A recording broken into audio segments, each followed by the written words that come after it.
പിതാവിന്റെയും പുത്രന്റെയും പരിശുദ്ധാത്മാവിന്റെയും നാമത്തിൽ ആമേൻ. ഇന്ന് ഓഗസ്റ്റ് 3-ാം തീയതി ഞായറാഴ്ചയാണ്. അമ്മേ പരിശുദ്ധമേ, അമ്മേ പരിശുദ്ധമേ, ദൈവമാതാവേ, കൃപാസനത്തിലൂടെ ഞങ്ങൾക്കും ഞങ്ങളുടെ ദേശത്തിനും അമ്മ മധ്യസ്ഥം തേടി തന്ന എല്ലാ അനുഗ്രഹങ്ങൾക്കും കൃപകൾക്കും ഞങ്ങളിപ്പോൾ ഹൃദയം നിറഞ്ഞ നന്ദി പറയുന്നു. അമ്മേ പരിശുദ്ധമേ, അമ്മേ പരിശുദ്ധമേ, ദൈവമാതാവേ, 2004 ഡിസംബർ 7-ാം തീയതി ഉച്ചകഴിഞ്ഞ് 2:30 കൃപാസനത്തിൽ സംഭവിച്ച അമ്മയുടെ പ്രത്യക്ഷപ്പെടലിനെ കുറിച്ച് തിരുസഭയ്ക്ക് സമർപ്പിച്ചിരിക്കുന്ന പഠനരേഖകളുടെ മേൽ സഭാത്മകമായ പഠനം ആരംഭിക്കുവാൻ ഞങ്ങൾ പ്രാർത്ഥിക്കുന്നു.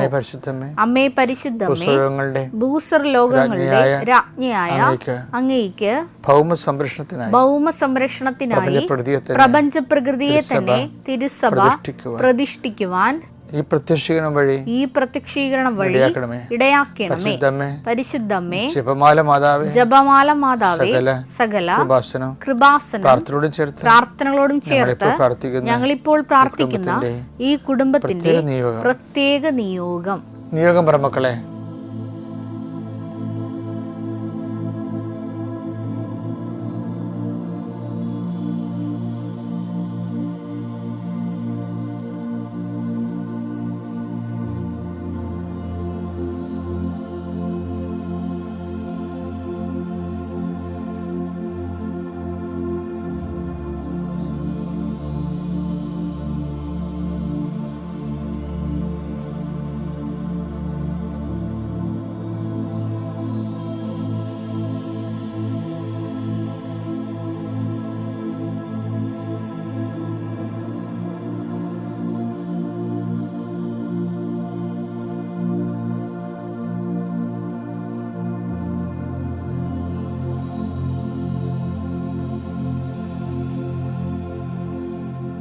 അമ്മയുടെ പ്രത്യക്ഷീകരണത്തിന്റെ ഈ അനുഗ്രഹവേളയിൽ ഞങ്ങൾക്ക് സാധിച്ചു തരുവാൻ കനിയണമേ.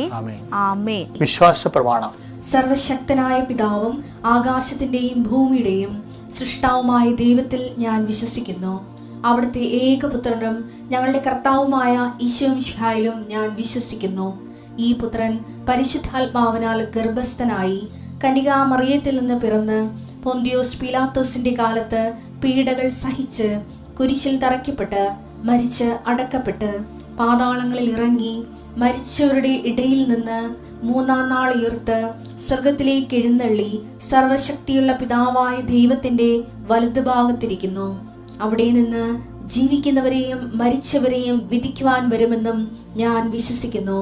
പരിശുദ്ധാത്മാവിലും ഞാൻ വിശ്വസിക്കുന്നു. വിശുദ്ധ കത്തോലിക്കാ സഭയിലും പുണ്യവാന്മാരുടെ ഐക്യത്തിലും പാപങ്ങളുടെ മോചനത്തിലും ശരീരത്തിന്റെ ഉയർപ്പിലും നിത്യമായ ജീവിതത്തിലും ഞാൻ വിശ്വസിക്കുന്നു. ആമേൻ. സ്വർഗ്ഗസ്ഥനായ ഞങ്ങളുടെ പിതാവേ, അങ്ങയുടെ നാമം പൂജിതമാകണമേ. അങ്ങയുടെ രാജ്യം വരണമേ. അങ്ങയുടെ തിരുമനസ് സ്വർഗത്തിലെ പോലെ ഭൂമിയിലും ആകണമേ. അന്നു വേണ്ടുന്ന ആഹാരം ഇന്ന് ഞങ്ങൾക്ക് തരണമേ.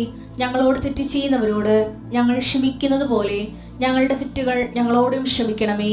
ഞങ്ങളെ പ്രലോഭനത്തിൽ ഉൾപ്പെടുത്തരുതേ, തിന്മയിൽ ഞങ്ങൾ രക്ഷിക്കണമേ. ആമേൻ. നന്മ നിറഞ്ഞ മറിയമേ, സ്വസ്തി. കർത്താവ് അങ്ങയുടെ കൂടെ സ്ത്രീകളിൽ അങ്ങ് അനുഗ്രഹിക്കപ്പെട്ടവളാകുന്നു. അങ്ങയുടെ ഉദരത്തിൻ ഫലമായി ഈശോ അനുഗ്രഹിക്കപ്പെട്ടവനാകുന്നു. പരിശുദ്ധ മറിയമേ, തമ്പുരാന്റെ അമ്മേ, പാപികളായ ഞങ്ങൾക്ക് വേണ്ടി ഇപ്പോഴും ഞങ്ങളുടെ മരണസമയത്തും തമ്പുരാനോട് അപേക്ഷിക്കണമേ. ആമേൻ.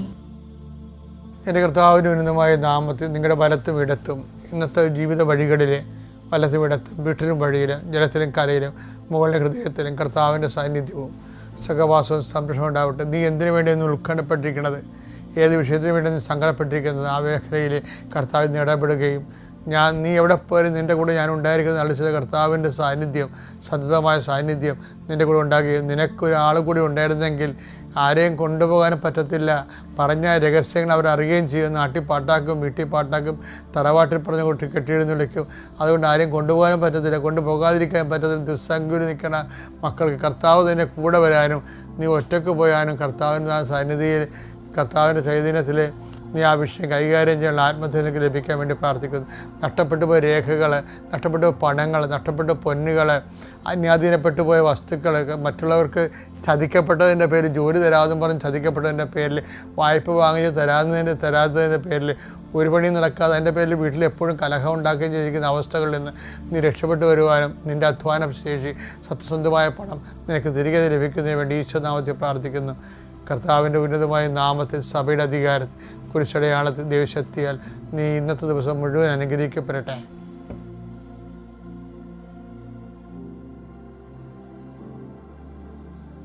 നമുക്ക് ആ വചനം, ഇന്നലെ വായിച്ച വചനം തന്നെ വീണ്ടും വായിക്കുകയാണ്. മത്തായി 13:8 ഒരു വായിച്ചേ. മറ്റു ചിലത് നല്ല നിലത്ത് വീണു. അത് 100 മേനിയും 60 മേനിയും 30 മേനിയും വിളവ് നൽകി. നിലത്തിനല്ല കുഴപ്പം വന്നിരിക്കുന്നത്, വിത്തുകൾക്കാണ്. ചില ആൾക്കാർ വിശ്വാസം വിതക്കണമെന്ന് ഞാൻ ഇന്നലെ പറഞ്ഞില്ലേ. ഇന്ന് ഞാൻ പറയണതെന്ന് വെച്ച് കഴിഞ്ഞാൽ, രണ്ടാമത്തെ എന്താണ്, 60 മേനിക്കാരുണ്ടല്ലോ.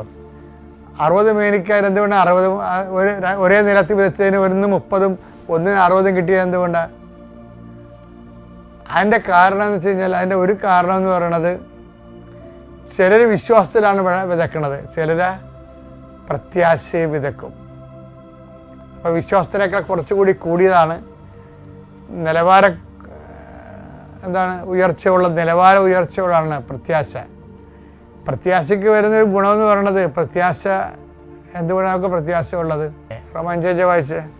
പ്രത്യാശ നമ്മെ നിരാശരാക്കുന്നില്ല. മറ്റേ വിശ്വാസ പാർട്ടിക്ക് ചില സമയത്ത് നിരാശ കയറി വരാം, പക്ഷെ നിരാശയുടെ അംശങ്ങൾ കുറവായിരിക്കും. ഇപ്പം ഞങ്ങളെ കടപ്പുറത്തൊക്കെ ഞാൻ കുറേ ജോലി ചെയ്തിട്ടുണ്ട്, കുറേ ഇടവക ഇരുന്നിട്ടുണ്ട്. അവിടെ ഇരിക്കുമ്പോൾ എനിക്ക് ശ്വാസം മുട്ടുണ്ടാകും. എന്താ കാര്യം? അവിടെ ഹ്യൂമിഡിറ്റി കൂടുതലാണ്, അന്തരീക്ഷത്തിനകത്ത് നനവ് കൂടുതലാണ്. അപ്പം നമുക്ക് സ്വാഭാവികമായിട്ടും ശ്വാസം മുട്ടുണ്ടാകും. അപ്പോൾ ചിലയിടത്തൊക്കെ വരണ്ട കാലാവസ്ഥയായിരിക്കും. ഈ നമ്മൾ അന്തരീക്ഷത്തിൽ ഹ്യൂമിഡിറ്റി, ഈർപ്പം കുറവായിരിക്കും. അതുപോലെ തന്നെയുള്ളൊരു വിഷയമാണ് ഈ നമ്മളുടെ ചില ആൾക്കാർക്ക് നല്ല പ്രത്യാശയായിരിക്കും. കാരണം ചിലത് വിശ്വാസം കൊണ്ട് മാത്രം ചില കാര്യങ്ങൾ നേടിയെടുക്കാൻ പറ്റത്തില്ല.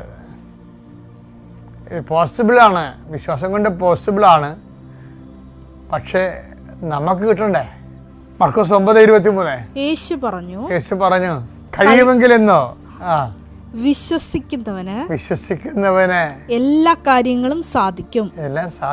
It is possible. എൻ്റെ പ്രിയപ്പെട്ടവരെ, വിശ്വസിക്കുന്നവന് എല്ലാ കാര്യങ്ങളും സാധിക്കാൻ പറ്റും.